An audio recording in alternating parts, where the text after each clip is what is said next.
Hey guys, welcome to my channel. It's Farrah, and in today's video I'm going to make some pumpkin cinnamon rolls. I actually got this recipe from the Pioneer Woman. I love watching her show, I love her cooking, and I love all her recipes.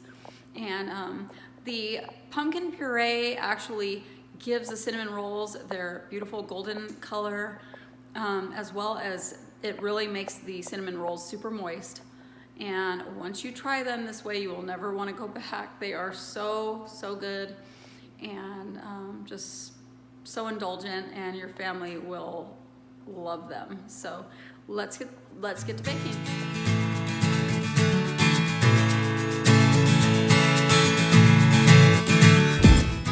Okay, you guys, so for the ingredients, we're going to use some whole milk, some vegetable oil. I used coconut oil, some granulated sugar, some active dry yeast, 100% pumpkin puree, all-purpose flour, some cinnamon, some ground ginger, nutmeg, baking powder, baking soda, some salt, 1 stick of butter, and some finely chopped pecans if desired.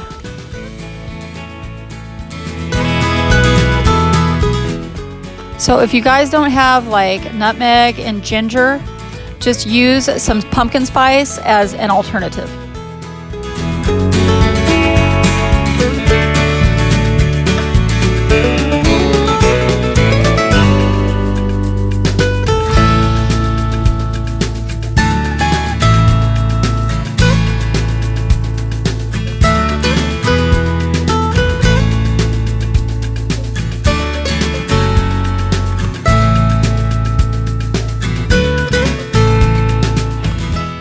Okay, you guys, so we're going to get started on the dough, and we're going to combine the milk, the oil, and the granulated sugar. We're going to heat it until hot, but we don't want it to boil. And once it gets fairly hot, we're going to remove it from the stove. We're going to set it aside and let it cool for about 5 minutes. You want it to just be, just slightly warm, and then we will add the yeast over the surface, and then we're going to let that sit for another 5 minutes.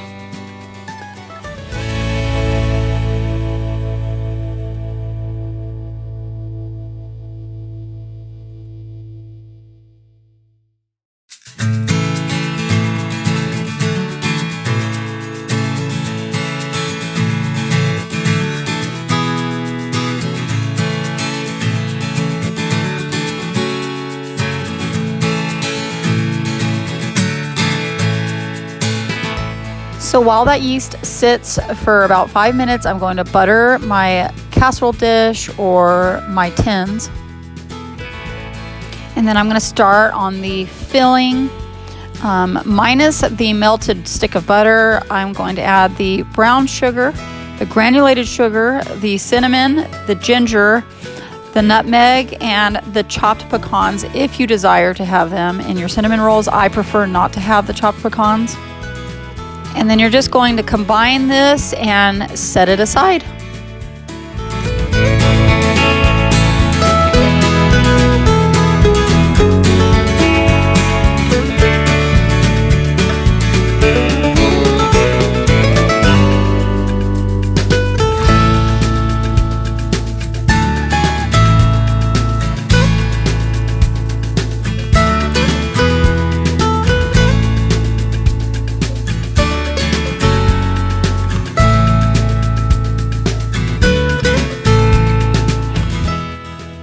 Sorry about the sugar, guys. It was a little bit hard, so I had to break it up just a bit.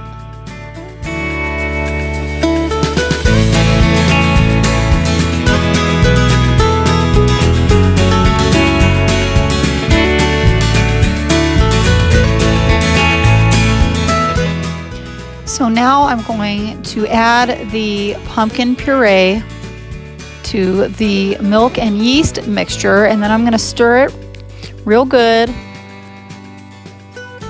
And then I will get started. I will put that aside and get started on the dry ingredients for the dough.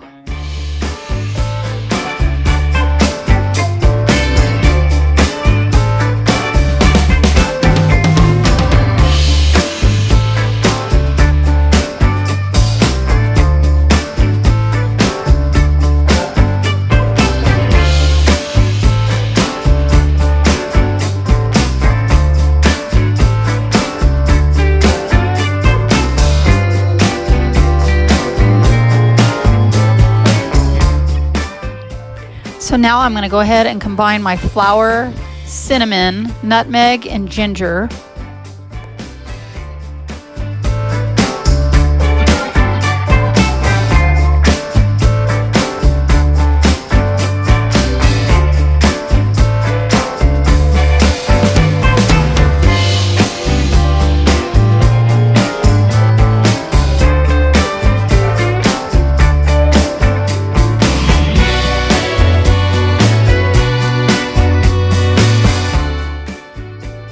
So once we have the dry ingredients well combined, then we will add the wet ingredients to the dry, and then we are going to stir that up real good until it's completely combined into this sticky, orangey, doughy, consistency.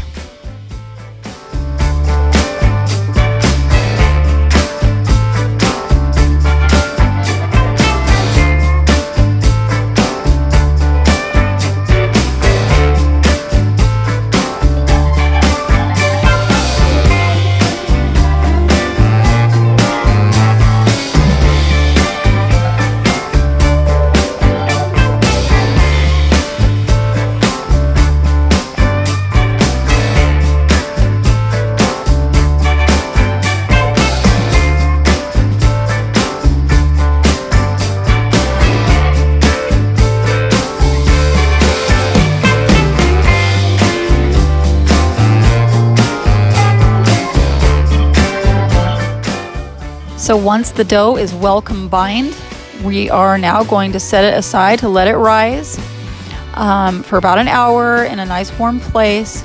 And I like to cover my dough with plastic wrap before I cover it with a towel, just to keep the dust particles out of it.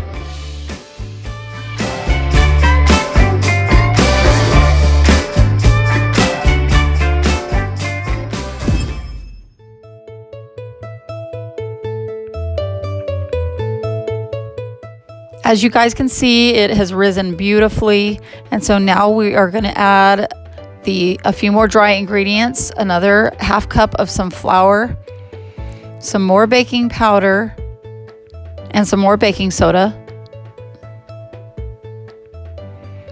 Without this extra flour, the dough would be way too sticky to roll out.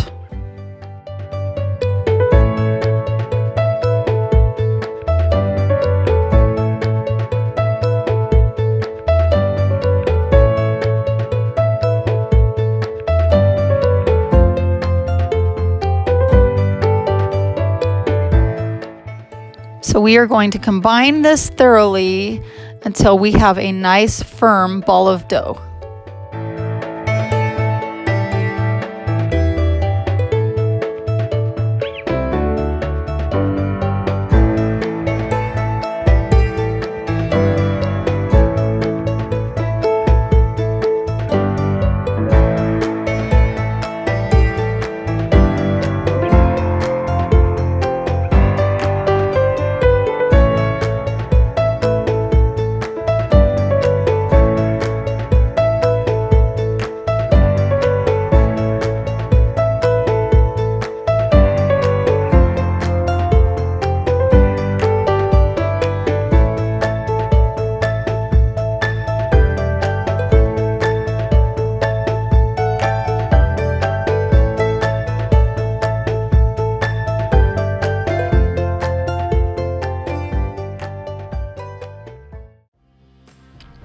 If you have to, get in there with your hands, because we all know that our hands are our very best cooking tools.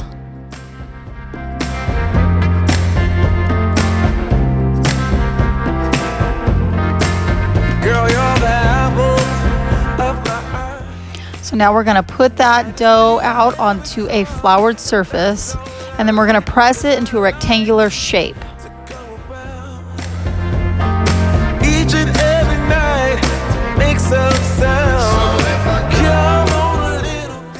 It doesn't have to be perfect. If you need to keep adding a little sprinkle of flour here and there, if it gets too sticky, feel free.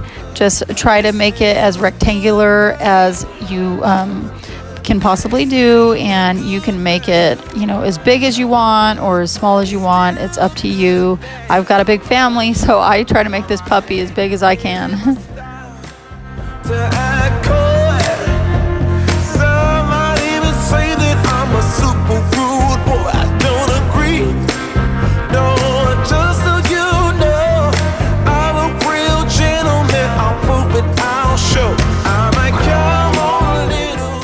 So once you've shaped it into a fairly good rectangular shape, you're going to go ahead and take the rolling pin to it and try to stretch it as much as you can. You want it to be at least 18 inches by 24 inches. And if you guys haven't noticed, I not only love the Pioneer Woman's recipes, but I also love her dishes. This rolling pin is Pioneer Woman, as well as for the bowls that I was using and the measuring cups. I love her. We can make it work if we let it take the time that it needs.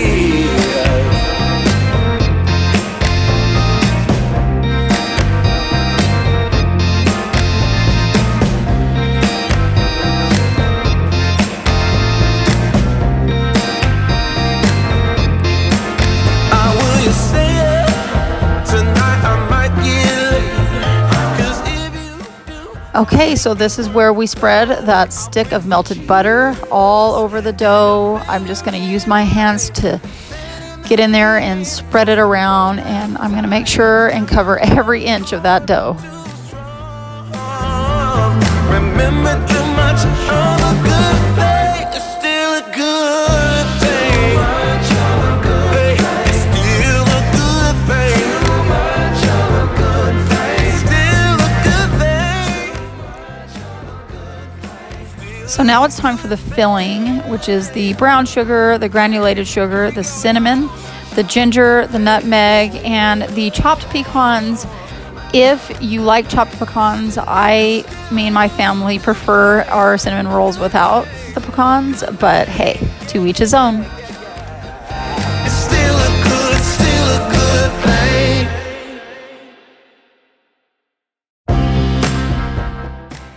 Okay, so this is where cinnamon rolls got their name. Starting at the top, we're going to roll the dough toward ourselves into a large log, moving back and forth, sort of like a typewriter motion. But you're always going to be moving it toward yourself, rolling it tightly as you go so that the rolls stay nice and neat. Just try to keep, them intact as much as possible. Just take your time. It can get a little messy. It doesn't have to be absolutely perfect, but once you get that rolled completely, you can sort of shape it into a nice, neat log. Remember, too much of a good thing is still a good thing.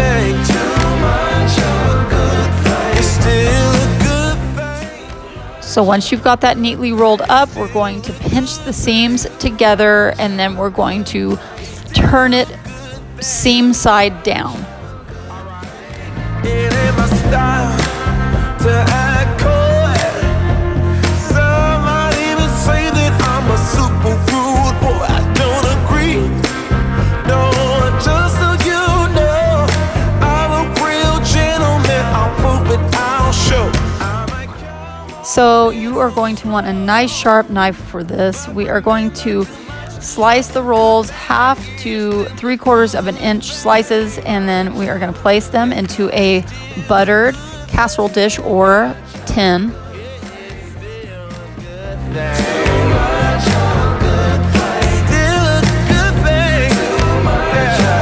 Listen here, y'all. I'll be putting in your hand, baby. That's your thing. It's too early in the game to be talking about a ring. Let's get romantic, baby. See where it leads.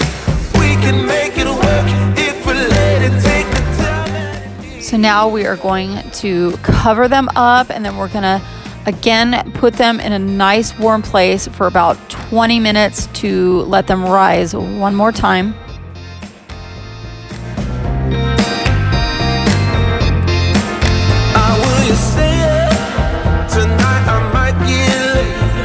Cause if you do, I'll make it work the way. I'll bring some cheese.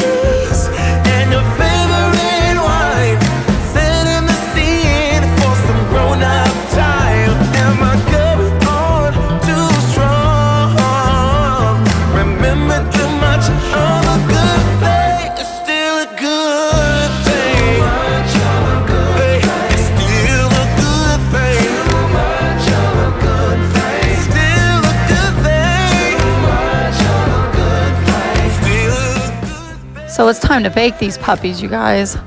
So you're going to put them in a preheated oven at 375 degrees for about 15 to 18 minutes or until golden brown.